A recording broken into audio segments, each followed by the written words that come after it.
Welcome to another episode of The Change, where we introduce you to the people and ideas shaping the MENA region.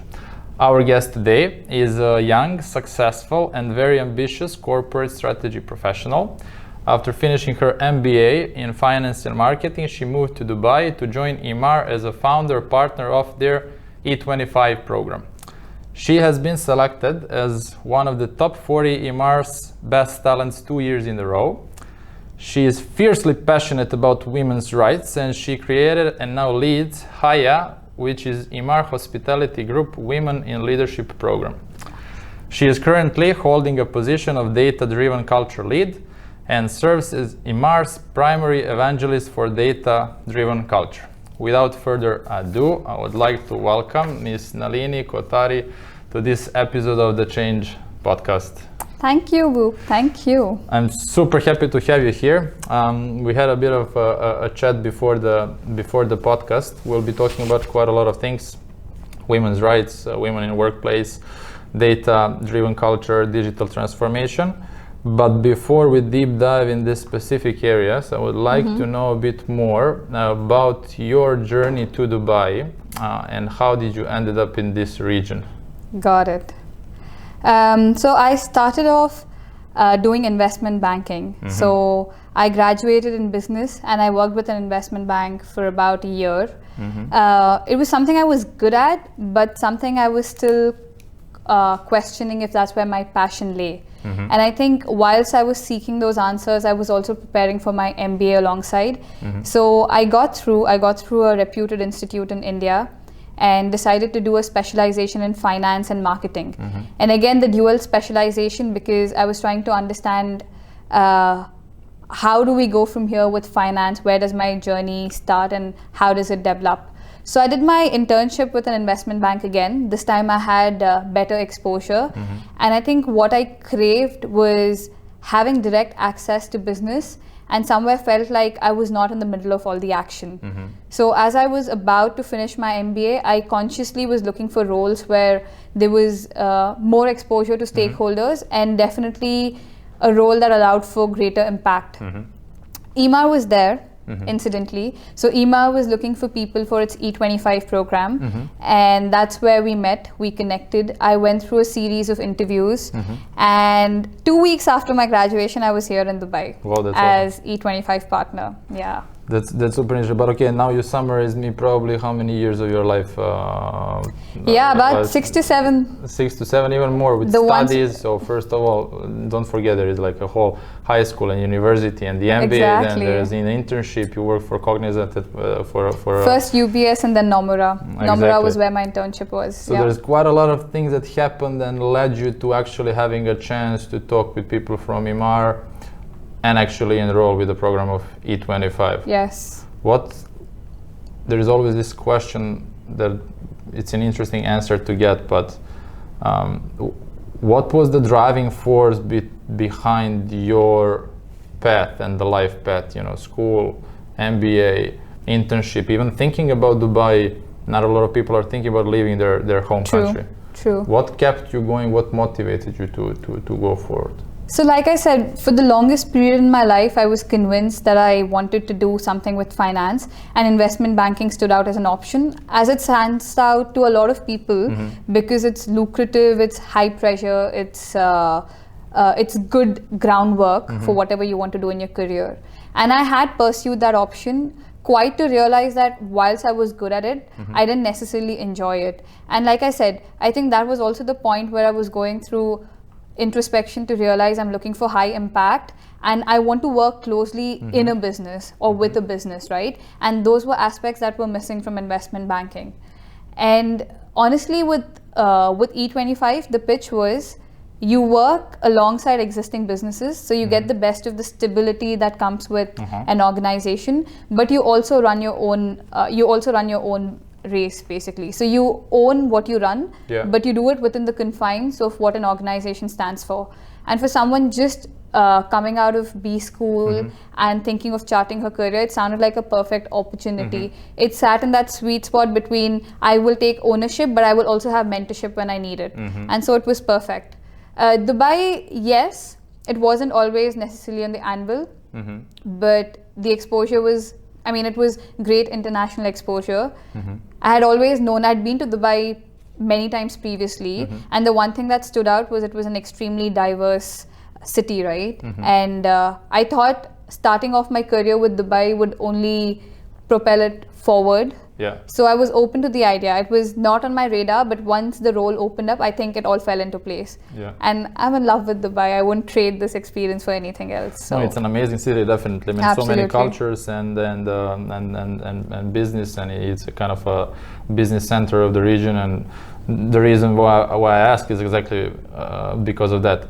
And along the way, it's hard to kind of push this through alone. Have you had any mentors and people who inspired you and coached you over the time? Sure.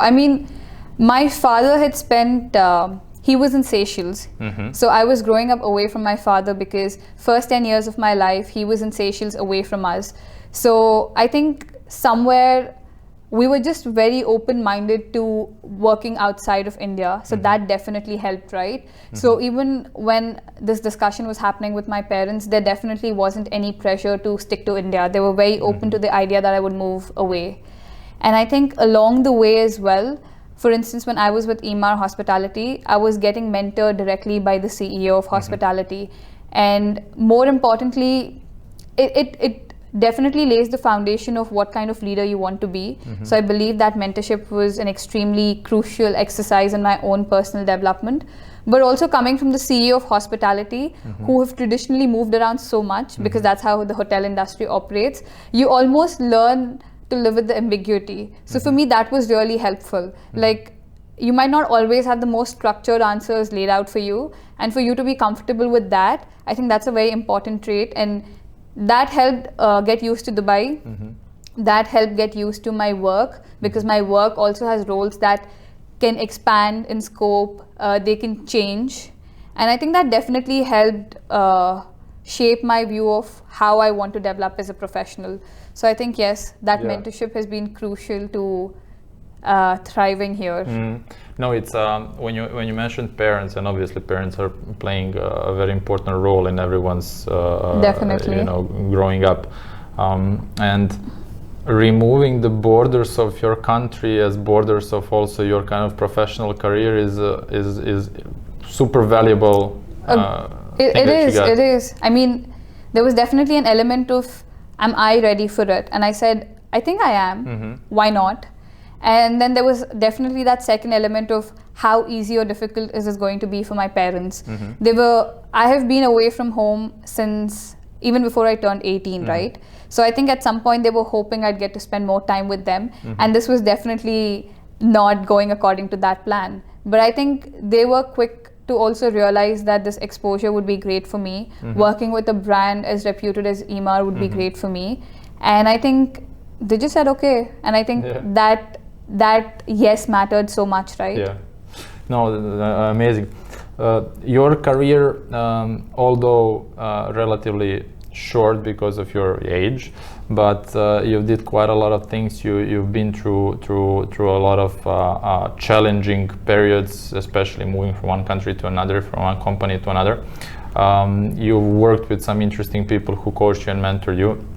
Are you finding an opportunity to pass some of your experience to other people around you and other people who might be, a couple of years behind you who are trying to come to UAE?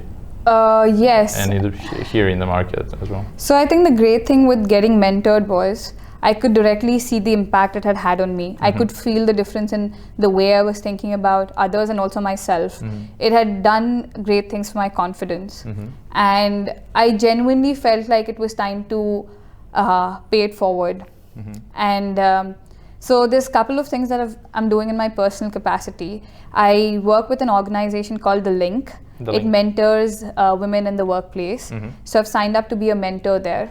And I generally try to mentor someone who's younger, someone that's new to the corporate world. Even as Emaar had its own graduate trainee program, I agreed to mentor two of them because they were working in hospitality. And I think just some early grounding on how to navigate the workplace helps you so much going forward in your career. So that's what I did for a brief period of time when the trainees had joined. And even now, now because of everything thankfully being digital, I'm actually working with alumni from my B school, and I'm actually helping people that will go through placements, like who want to get placed with companies. I'm helping them with CV preparation and interview preparation. It's pretty intense, very competitive in India, limited jobs and quite a few people applying to the same roles. So I think they need that sort of grounding from someone who's been through that process. Yeah. So I'm doing that as well. So I think in my little ways, that's my idea of giving back. No, Yes. awesome. There is a question that I'm coming across very often, and a lot of people are wondering, how do you find a mentor? How did you find your mentors? So thankfully for me, my mentor was fortunately for me, my mentor was chosen for me. But I think you need to understand, ideally choose a mentor that is not someone you report into. You want to keep those. You're reporting to? I was reporting into the CEO, and I was also getting mentored by him. But you would ideally want to be in a situation where that's not the case. What I would recommend is try and understand which industry it is that you are veering towards. You might not have a definite answer, and maybe you're still just trying what industry appeals to you. Reach out to a thought leader in that industry and ask them. It can be as simple as connecting with them over LinkedIn and saying, I expect 2 hours of your time a month, maybe half an hour every week. Would it be possible for you to mentor me? And I think being a mentee is also a big responsibility. It's then it then becomes your responsibility to make sure you make the most out of that half an hour you get every week. You have the right questions to ask, and you are able to push for the right answers. You're able to push for answers as you ask those questions. So for me, I would personally say try to either try to shortlist a personality, a leadership personality that works for you, well for you. And if you've not decided, if you're undecided about your industry, this works really well. Otherwise, try to find a thought leader in your industry. Be very practical about what time they could commit, but just reach out to them. Do you think that you need to kind of give them something in return?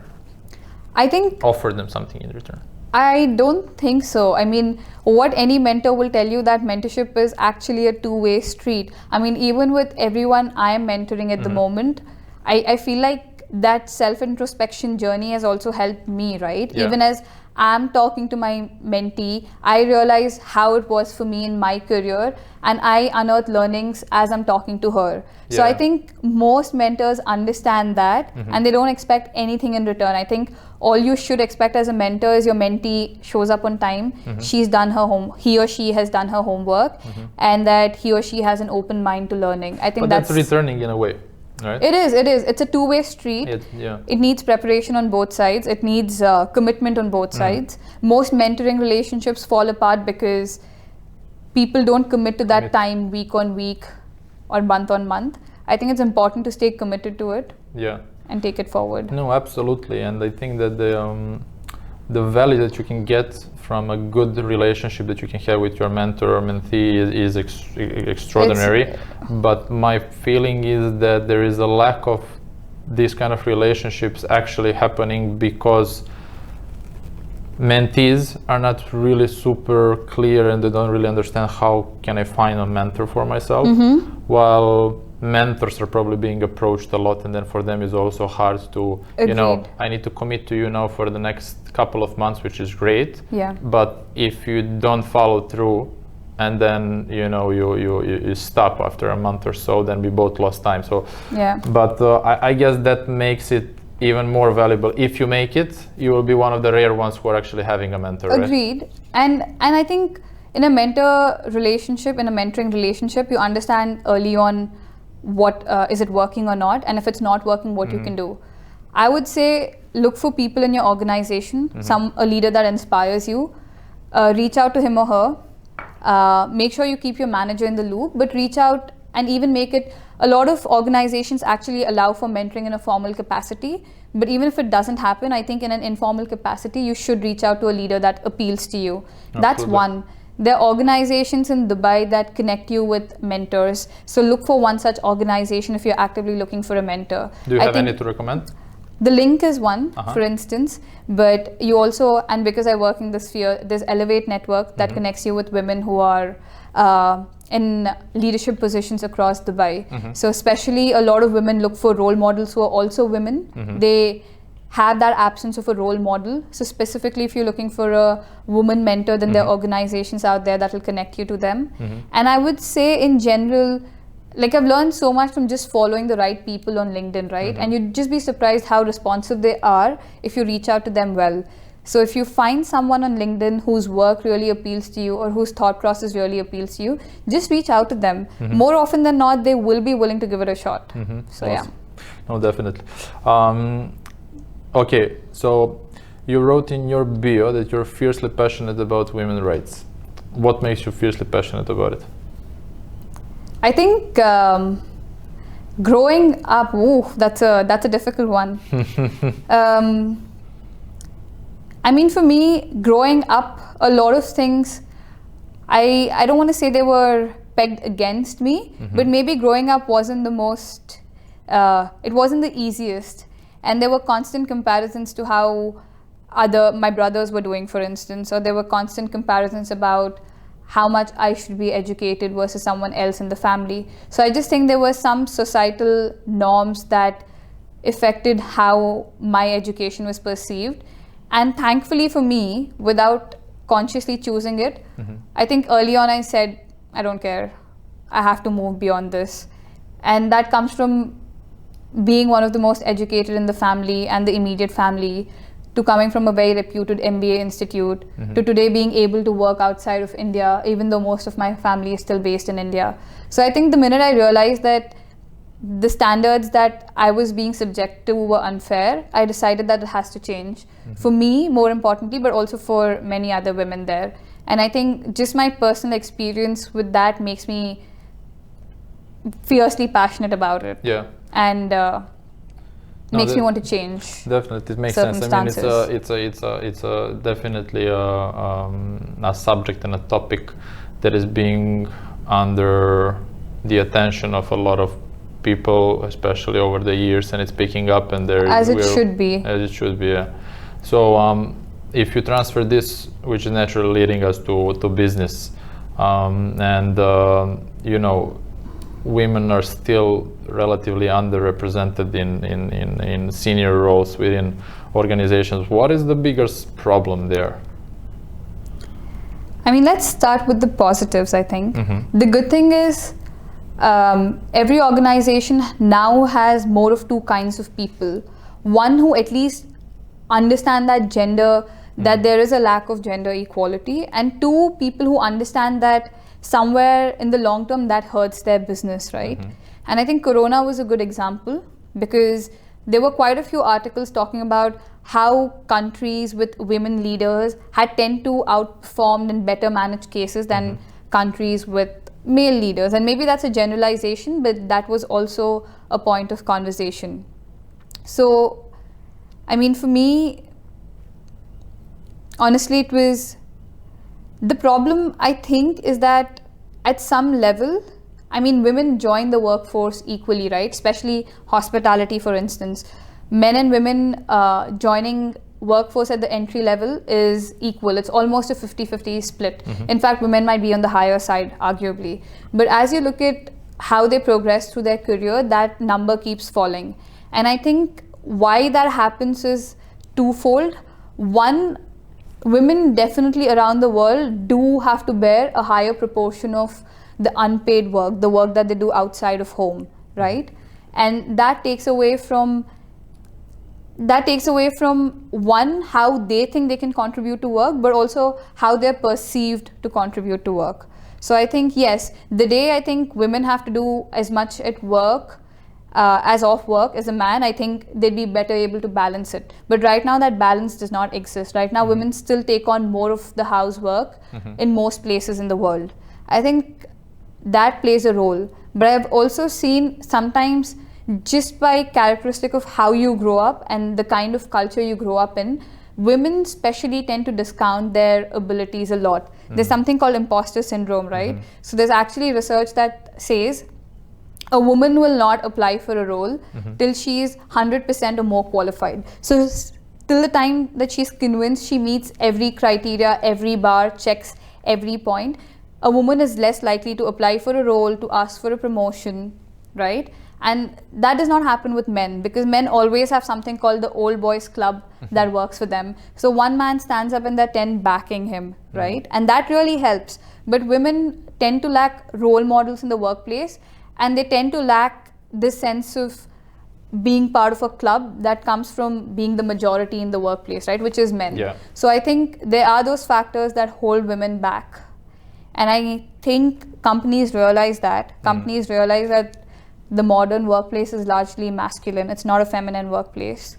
And I think they're taking steps to change that. Yeah. I think women are recognizing that they've been discounting themselves. And I think they are taking steps to acknowledge that and change that as well. Yeah. So have you been experiencing yourself certain challenges and kind of obstacles being a woman in a workplace? I think I was lucky to have never been. I could understand every time I was subjected to something that was coming from a place of good intention. The intention was never to hurt me. Yeah. But yes, there were points in my career where I felt this was happening as a result of me being a woman and not just as a result of me being someone in the workplace. So for example, in one of my feedback sessions, I think I was called aggressive. And I thought that was weird because I presume similar behavior from a man would be called assertive, right? And not aggressive. So one is good, the other one is probably a development area. And I thought this seems to be a function of my gender. I think similarly on some of my early projects, it was just almost in terms of work allocation, it was almost clear that, oh, she won't do the tech part of it, like give her the softer aspects. So I think the assumption was made that A, I'm not interested, and B, I'm not good at it. So at points like these, I've made sure to subtly get my point across, and depending on my relationship with whoever I'm working, to make it clear. These biases, they exist. The problem is more often than not, people don't realize that it exists, and it's probably an unfair way of treating someone. Like even today, if I go to a restaurant with a male colleague or a male friend, the check is always put in front of the man, even though he may not be paying. It might be my treat, right? But that's just how it definitely comes from a culture of assuming that the man pays for a meal, which is changing. It's just that our thoughts need to change, which is cool, exactly. Happy to be the one treating, but I think it just takes a while. I think thoughts change, some deep-rooted thoughts take a while to change, and I think we need to acknowledge that. No, definitely. How much do you think this is on the kind of a personal level, and how much of it is on the individual level, and how much of it is on a kind of a group, company cultural level or society cultural level? Because imposter syndrome there is with some men probably. Agreed. It affects everybody across the board. Yeah. With women, how much do you think that's kind of as well on the individual versus kind of a... I think individual is directly a function of culture. If today I were to, a very interesting thought experiment would be if today I were to raise a woman completely isolated and a man completely isolated, would they conform to their gender roles? And the answer might probably be no. We conform to certain roles because of how we grow up as a result of what we are exposed to. So if I were to start that story from a blank slate, I don't think these biases would exist. So I think individual biases are fed by biases that exist in society. And I think that's why society needs to be more conscious of that and change it. Because I, for instance, was someone that realized this didn't make sense, and I was very young. I was 6 or 7, so I can't even give myself credit for having a fully evolved thought process. But for me, the natural instinct to that was to say, I'm going to ignore this and I don't care. I don't know if that's the case for every girl out there, right? And I think people need to be more conscious of society needs to be more conscious of how they impact very impressionable minds. And I think we need to step up collectively. Yeah. So as a part of the things that you do with Emaar at the moment is that happened already. You created and now you're leading it's called HIA program, right? Yeah. I mean, I wanted to ask you what are some of the things that you can do, that we can do to kind of work towards a more equal future. Yeah. This is one of the things that you're currently working on, right? I mean, one of the first things we did was we got our entire senior leadership together in a room. We put them through some exercises, and we said, the next time that you behave A, you might not, if you did A and you still continue to do A, that's fine. But the next time you do A, you would realize that there was a bias that came into play. And we want to make you conscious of your biases, right? So, and we did that at the senior leadership level because they naturally become role models in any organization. Absolutely. If they see the point and if they start to change how they think and how they make decisions, then that would affect the larger organization. But also, like I said, it's not just about creating awareness about biases, it's also about letting women know these biases exist.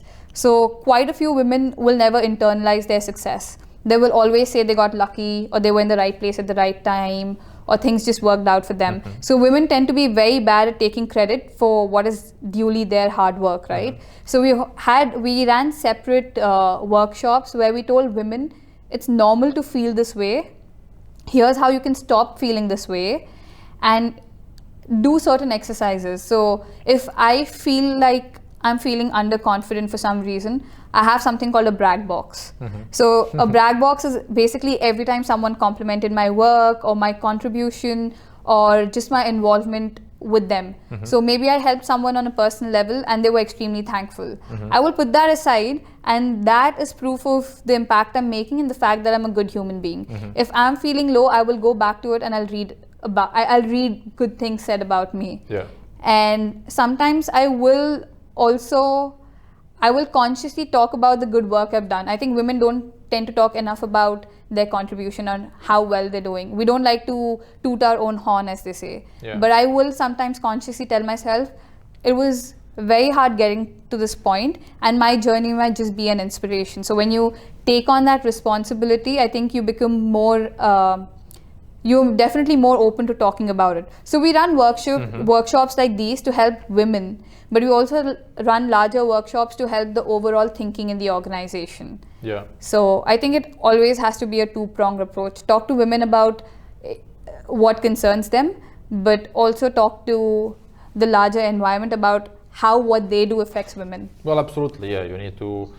It's a part of a larger scale culture change, right? Exactly. Cannot happen from within a small group of people. Exactly, and it doesn't happen immediately. It's a place that needs patience because we all have very deep-rooted.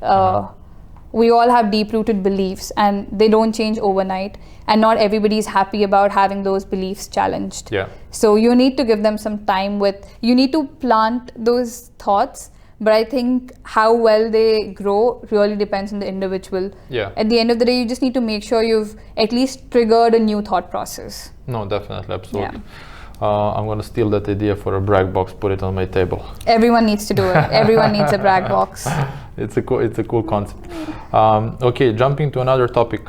You are currently holding a position of data-driven culture lead. Yes. For all of the humans out there, what is exactly a data-driven culture, first of all? Data-driven culture is making sure that no matter how much someone tells you, I have a hunch, you ask them, but where's the data to support it?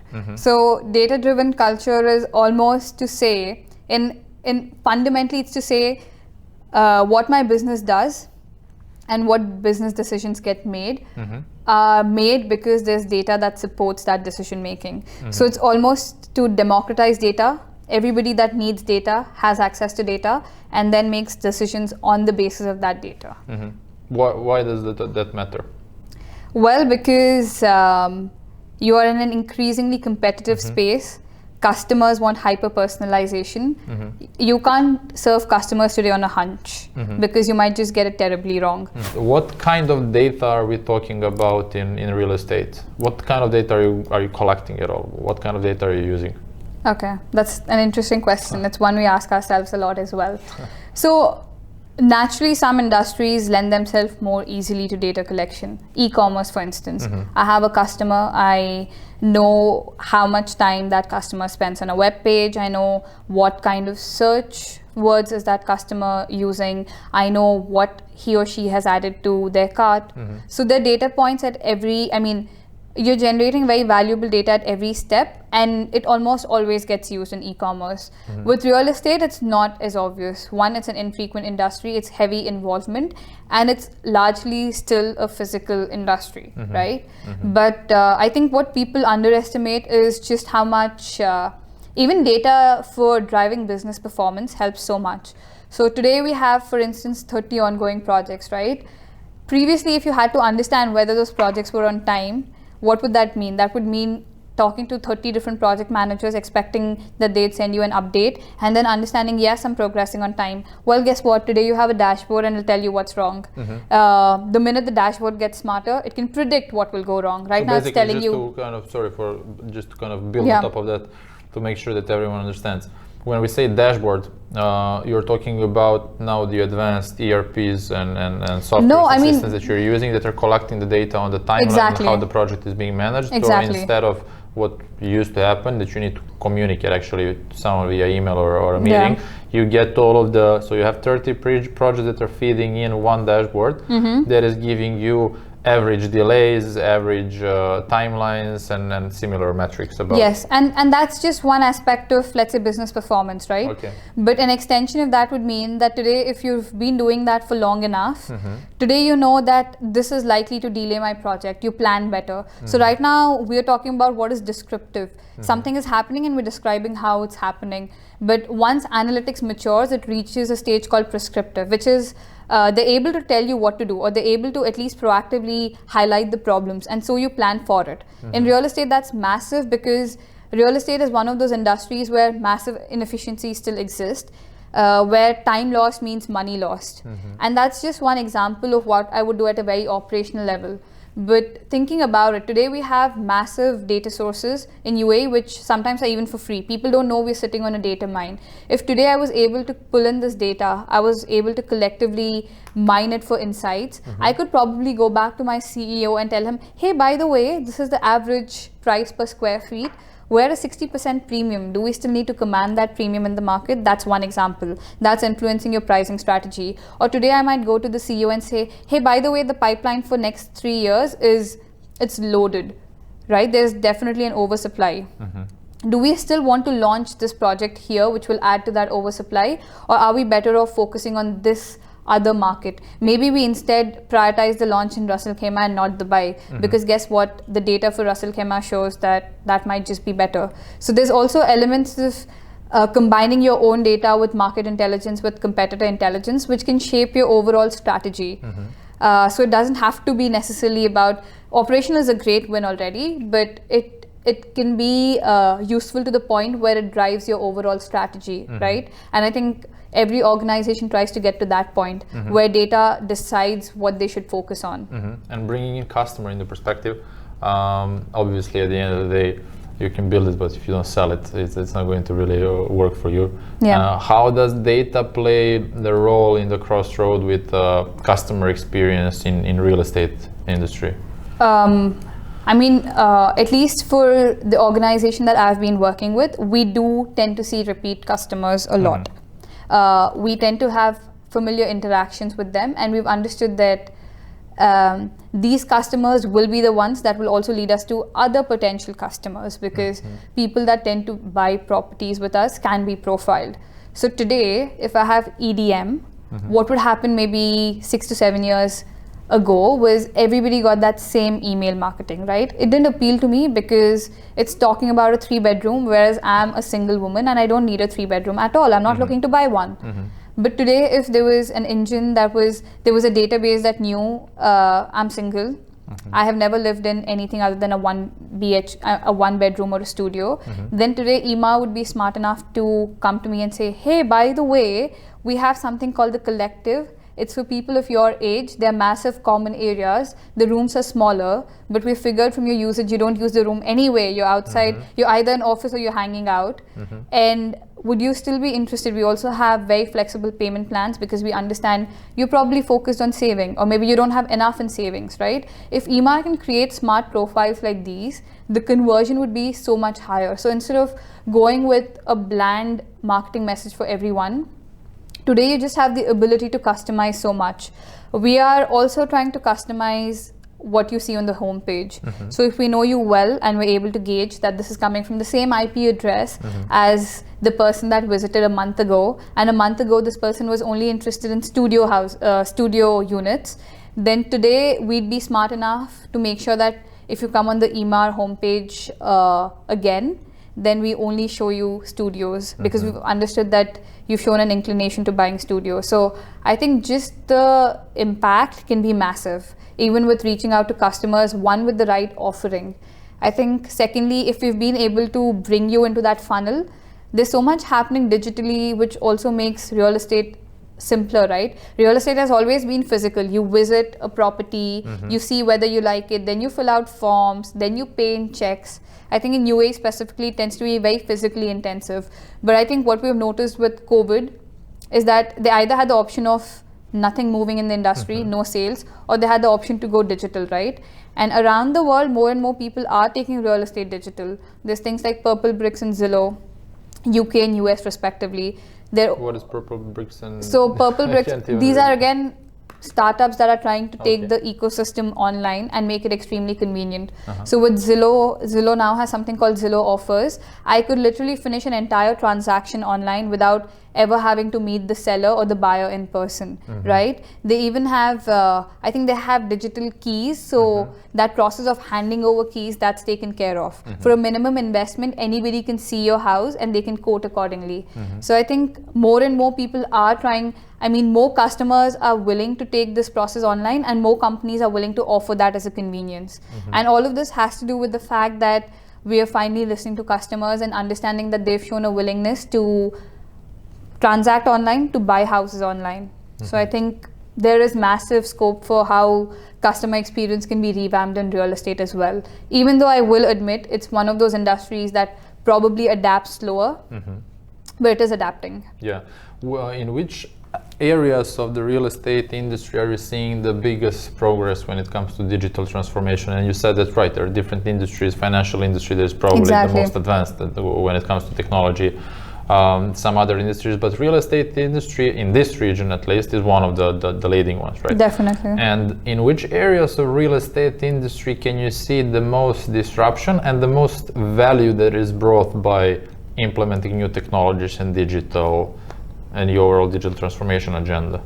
I mean, we start off with construction. We have something called a handover, and then we have what we call a sales process, right?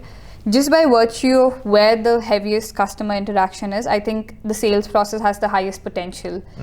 But having said that, we might not call it digital disruption, but even today, a company like Emaar trying 3D printing, that's massive. It's disruptive. Would you qualify that as a digital technology? Maybe debatable. But I think the entire industry is finally being open to being disrupted. But purely in terms of digital personalization, I see the selling being impacted the most. The part that starts with getting a unit or recognizing that this is a unit, and then how do you take it from showing that to a customer to closing that deal. I think every stage there, it has inefficiencies, and it has inefficiencies that technology could easily solve. And I think the good thing about real estate is you don't even have to develop new technology. It's just about using what you've used in other industries, recognizing that it actually fits very well in real estate, and then allowing it. As an example, we let people pay online, their installment online. Now, you don't have to develop online banking. You don't have to develop payment gateways. These are technologies that have existed. But if you could recognize that customers would actually be willing to pay that lump sum online, I think that's what it took. It needed someone to be willing to experiment and allow that. And the minute one or two customers start doing it and realize, you know what, it works fantastic, and better than going to a bank and getting 10 checks issued, more customers come on board. So yeah. We're talking about customers. Customers, obviously, one of the central figures of any business. Most of the businesses are talking about customer centricity, right? Yes. How many of the businesses are actually truly customer centric? I think every business is trying to be customer centric, but I think it's sometimes difficult to understand what that means and how to get there. And I always like to give the Amazon example when it comes to customer centricity. And it just explains how their thought process has evolved to allow for that. So with Amazon, they know that customers come to them for the best collection, cheapest prices, and most convenience. So today they don't track their sales. Sales is an output metric. What they track is their input. How many number of times do I have the lowest prices on the internet? How many times do my competitors have something that runs out on my own website? How many times does a customer on average contact customer care? What is my time for turnaround, right? That is a customer-centric company because they have been able to establish what their customers need. They have wired all of their processes to measure that those inputs exist on an assumption that if all these three things are taken care of, if they have the lowest prices, if they have the best range, if they have the best customer, if they have best convenience, then customers will come. And that's exactly what has happened. What you do see in a lot of other businesses is that they don't necessarily understand who they're catering to, and they tend to rely a lot more on output metrics. So what is my sales? Well, the idea is you cannot fully control sales. What you can control is understanding what draws customers to buy from you in the first place and affect those. So I think what needs to change is a lot of businesses have been very output driven because it's easy to measure. It's honestly easy to measure what your sales were. No give and take, no gray areas. It's a pure black or white, right? But what does take a deeper level of thinking is, so why do customers come to me in the first place? What sets me apart? And how do I make sure I play to my strengths and try to close my weaknesses? Amazon is a great example of a customer-centric company, and I agree 100%. Amazon started their customer-centric and data-driven culture before the world was catching up. Right? Exactly. So you are currently working on transforming a company culture from kind of the I'm following my feelings, assumptions type of decision making towards the completely data-driven culture and a company which is a big task which is leading to great results. So while you're building this kind of side of the company which is going to allow you to learn about your customers and truly become customer centric because you're collecting so much data about them. Because you don't really want to wait for that to happen, it's going to take some time. You need to connect with your customers on a different level. What can companies do, and what are the companies, especially in real estate, are actually doing to learn about their customers because before they go out there with all of these EDMs and they're still not collecting all of the data? Yes, I think before you create any strategy for customer centricity, for business intelligence, I think the first question companies should ask themselves is, am I, one, collecting enough data? And if I'm collecting data, does that make sense? You may be collecting a lot of information, but guess what? It doesn't matter to you and it doesn't matter to your customers, in which case it makes no sense to collect it.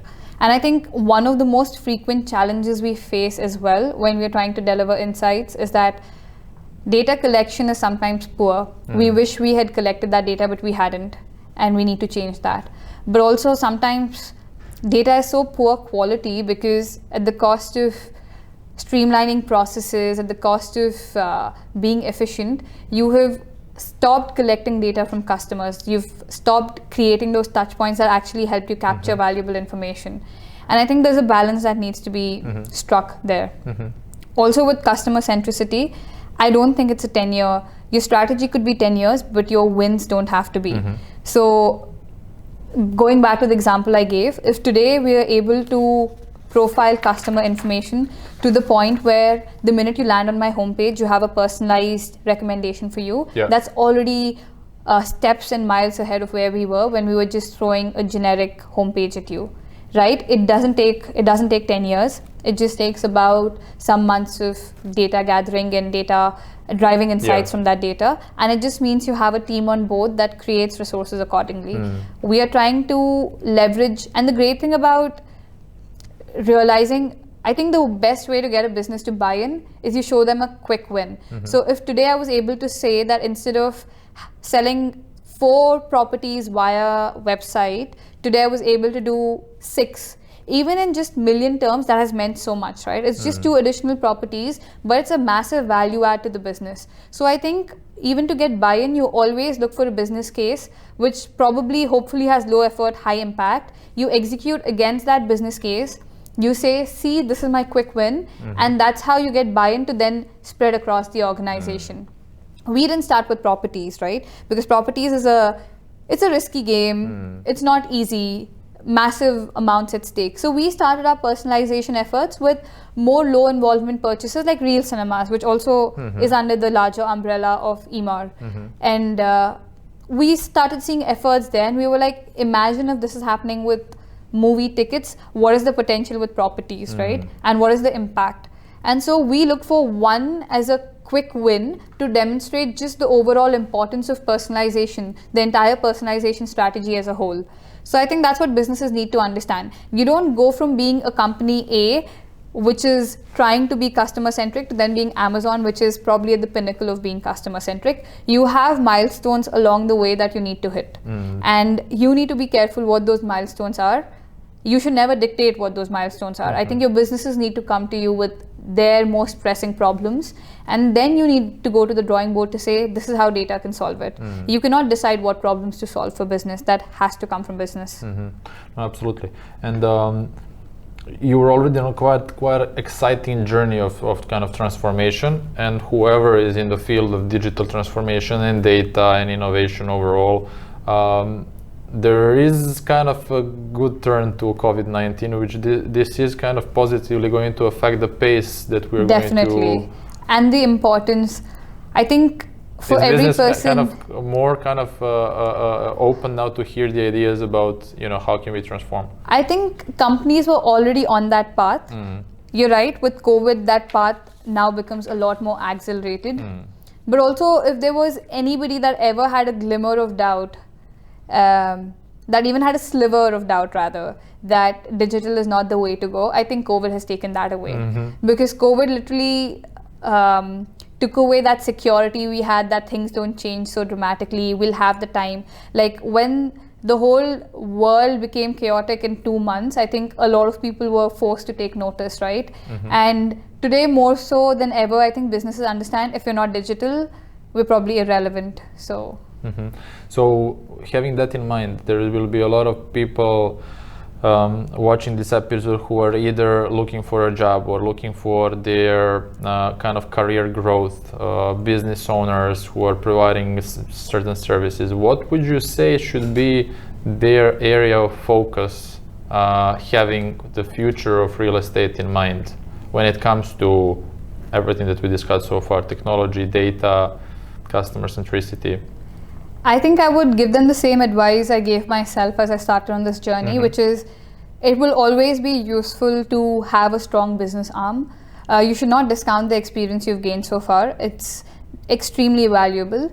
But imagine how powerful it would be if you even had a minimal understanding of the digital arm. Because going forward, right now, businesses exist and there's a digital arm that exists and they don't necessarily marry each other. But going forward, they will move together. So if you're strong on one side, at least build some minimum competencies on the other side. And that makes you a very valuable resource. That's been what I've been trying to do with my career as well. So I was driven by creating impact, and so strategy was an obvious choice because that's you deciding the roadmap for the entire organization. But I also told myself that I really cannot be a good strategist of the future. I cannot be a futurist if I don't understand the technologies that will shape an industry. And so for me, this role was perfect to be a part of that journey. And I think more and more people need to understand that great to have a business arm, but develop your digital arm as well. It's going to be invaluable in the future. Super. Nalini, super insightful conversation for me. I hope that you guys will enjoy as well and you pick up some cool stuff. We are here to answer all of the questions, so please leave comments and you can reach us out directly on LinkedIn. Nalini, thanks for coming. Thank you. Let's set up a date, for example, end of 2021, just to revisit this topic and to see how to far share did all the you- success Exactly. stories. Done. Super nice having you here. Likewise. Lovely to be here. Thank you, everyone. See you next time. Bye.